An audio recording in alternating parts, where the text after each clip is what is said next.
So I, Dr. Sarthak Goyal, I am Dr. Rio.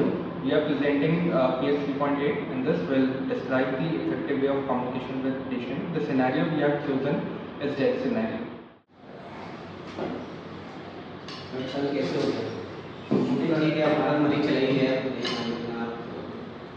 देखिए, आपका patient जब आया पहले ही उसके लंग्स में पानी भरा हुआ था, सेप्सिस का हमने पहले डायग्नोज करा था, आईसीयू में एडमिट था।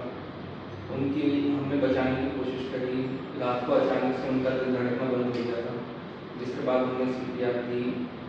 CPR पे रिवाइव नहीं हो पाए, हमने पूरा प्रोटोकॉल फॉलो करा और सुबह 6:25 पे वो नहीं कर पाए।